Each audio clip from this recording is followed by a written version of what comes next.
Baik, sebelumnya Assalamualaikum warahmatullahi wabarakatuh.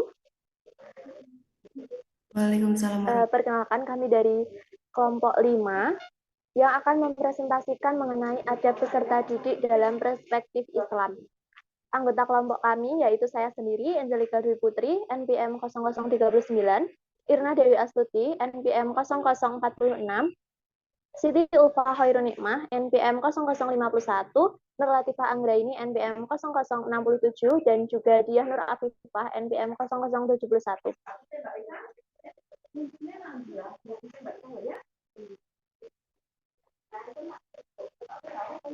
Yang pertama akan kita bahas yaitu mengenai pengertian adab sendiri. Adab merupakan cara atau langkah dalam memperlakukan sesuatu hal menggunakan perilaku yang terpuji, sopan dan santun, baik sesuai apa yang diperintahkan Allah maupun kehidupan sosial dengan tujuan menjadikan manusia yang seutuhnya.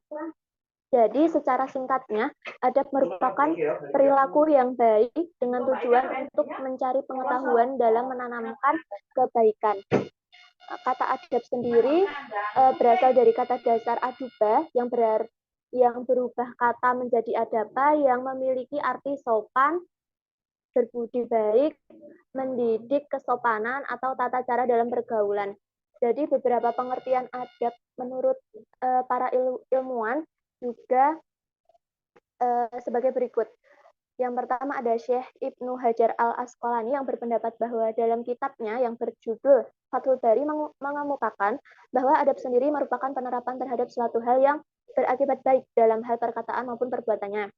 Kemudian ada juga menurut Naqib Al-Atas yang mendefinisikan adab itu sebagai ilmu yang dapat digunakan untuk mencari segala pengetahuan secara mendalam dengan tujuan tertanamnya benih-benih kebaikan di dalam pribadi masing-masing seseorang. Kemudian adab itu juga memiliki makna yang serupa dengan beberapa istilah, diantaranya sebagai berikut. Yang pertama ada akhlak. Akhlak itu merupakan sebuah budi pekerti, kelakuan atau tingkah laku. Kemudian Imam Al-Jurjani dalam kitabnya yang bernama Al-Ta'rifat juga menjelaskan bahwa akhlak itu merupakan sesuatu yang sudah tertanam secara kokoh di dalam pribadi seseorang yang nantinya akan melahirkan sebuah tindakan-tindakan yang dilakukan dengan mudah tanpa membutuhkan waktu yang panjang untuk berpikir. Kemudian di dalam Islam, akhlak itu juga dibagi menjadi dua. Yang pertama ada akhlak mahmudah atau yang bisa disebut sebagai akhlak yang terpuji. Kemudian yang kedua ada akhlak masmumah yang disebut akhlak yang buruk. Kemudian makna yang kedua ada etika, di mana etika itu berasal dari kata etos yang berarti sebuah kebiasaan.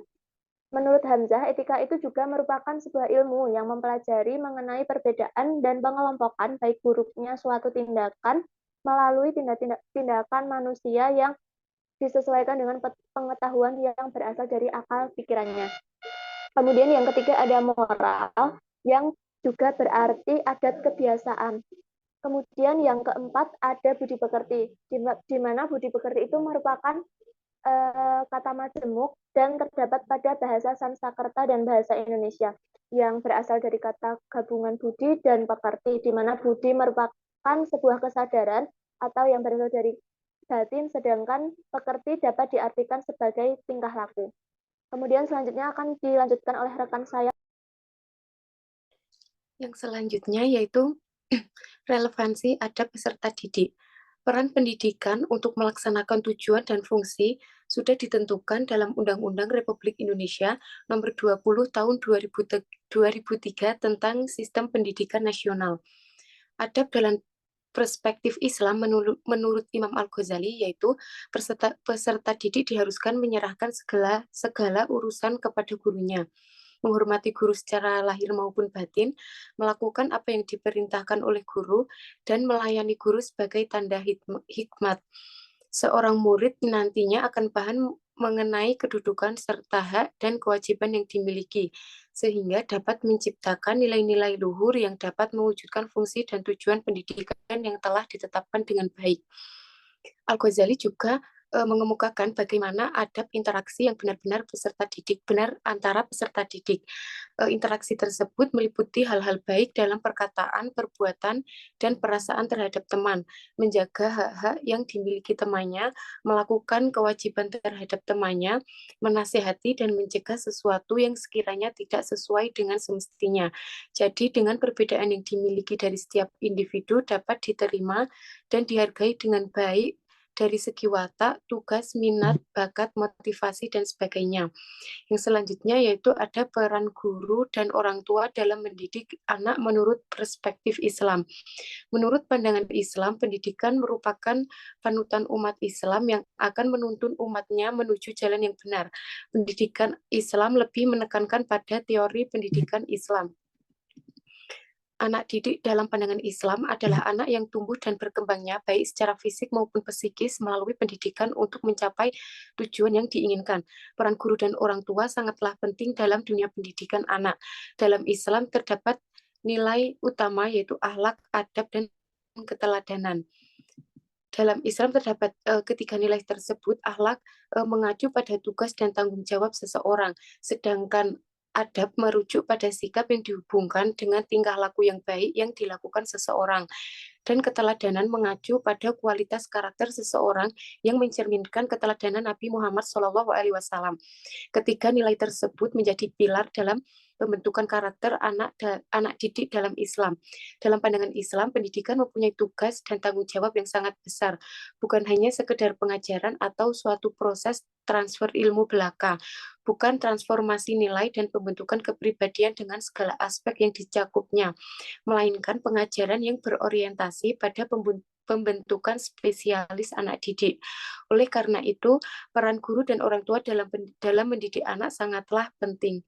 Yang selanjutnya akan dilanjutkan oleh Mbak Ulfa. Baik, yang selanjutnya ada peran guru dalam mendidikan anak menurut perspektif Islam.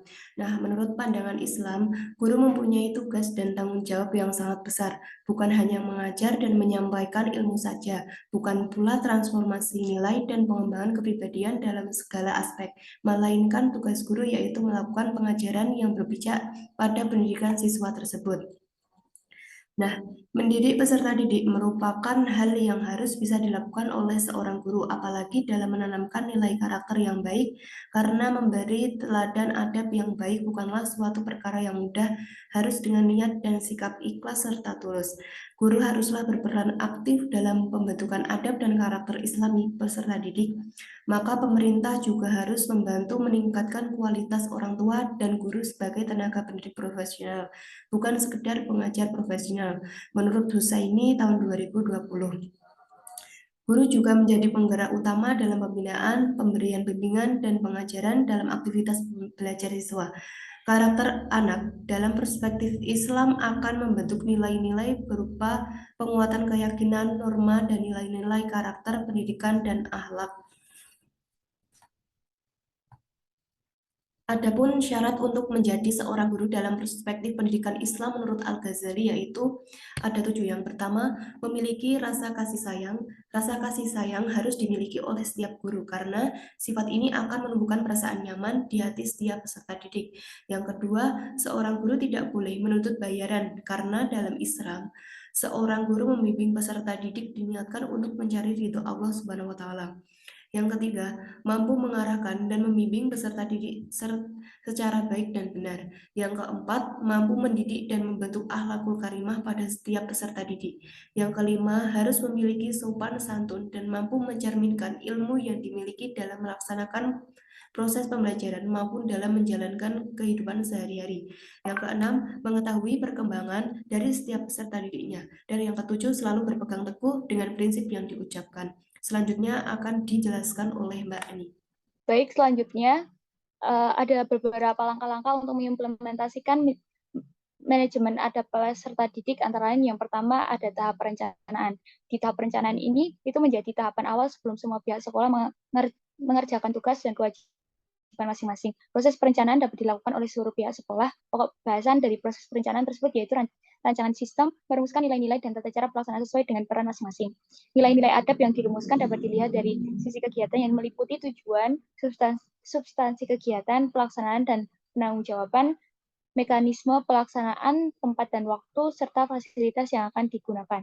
Tahapan yang kedua adalah tahapan perorganisasian. Di tahapan ini adalah pemberian tugas dan tanggung jawab kepada seluruh warga sekolah agar suatu sistem dapat terorganisasi dengan baik. Dalam pelaksanaannya, guru mendapatkan peran paling dominan karena sebagai pendidik para peserta didik di kelas. Yang ketiga adalah tahapan pelaksanaan. Sebuah tahapan mengimplementasikan beberapa tahap sebelumnya berupa proses belajar yang dilakukan dengan menciptakan lingkungan dengan baik, memberikan teladan bagi peserta didik, membuat kebiasaan yang baik bagi seluruh warga sekolah agar dapat melahirkan generasi yang memiliki kemampuan dalam mencapai kedewasaan diri, intelektualitas, dan kesempurnaan adab sehingga akan memberikan pengaruh yang baik bagi kehidupan di masyarakat. Dan tahapan yang terakhir yaitu semua pihak akan mengontrol hasil kerja yang sesuai dilakukan untuk melihat realisasi rencana yang ditentukan, perencanaan tujuan, dan apakah terdapat kendala yang berarti dalam pelaksanaannya. Proses ini dapat mencegah adanya perilaku peserta didik yang melanggar aturan. Pengawasan dari seorang guru juga dapat dikatakan sebagai pencegahan. Selagi guru, pihak orang tua juga berperan dalam pembentukan adab bagi peserta didik. Selanjutnya ada peran orang tua dalam mendidik anak menurut perspektif Islam yang akan disampaikan oleh Mbak Dia.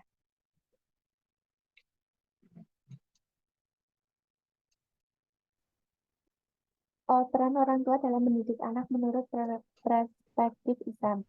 Dasar dalil adab sesuai perspektif Islam. Yang pertama, menurut Quran Surat Al-Isra ayat 23-24. Yang kedua, Quran Surat An-Nahl ayat 43. Yang ketiga, Quran Surat Al-Baqarah ayat 83. Yang keempat, dari Al-Walid bin Aizar, dia berkata, aku mendengar Abu Asi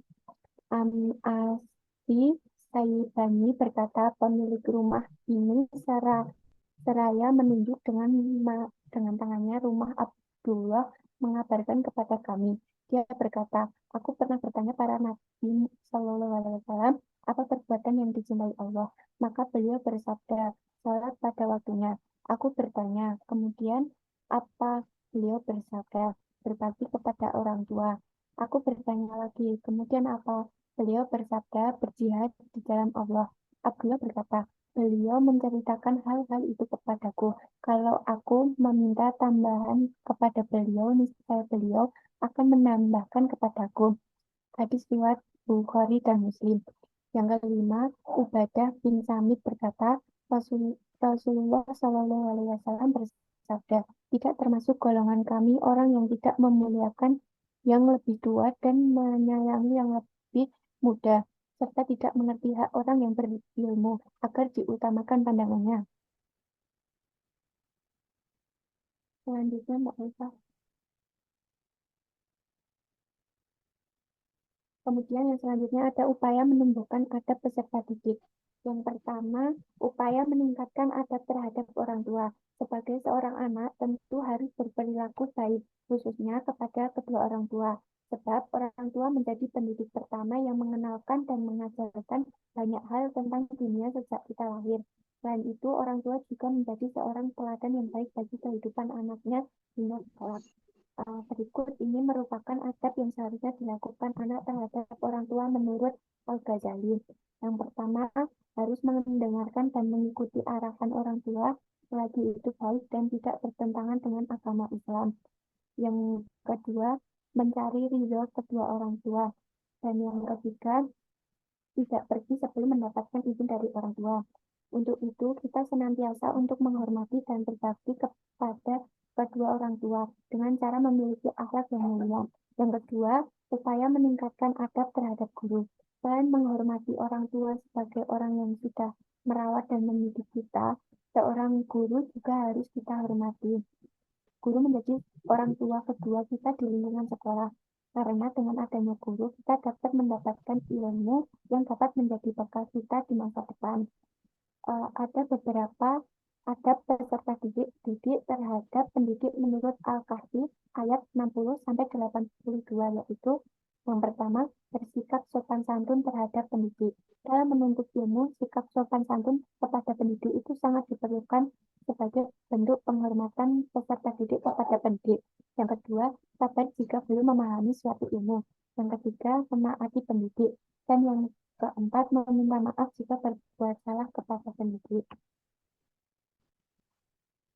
Demikian isi presentasi dari kelompok kami. Semoga apa yang kelompok kami sampaikan dapat bermanfaat bagi kita semua. Jika ada kekurangan, mohon maaf.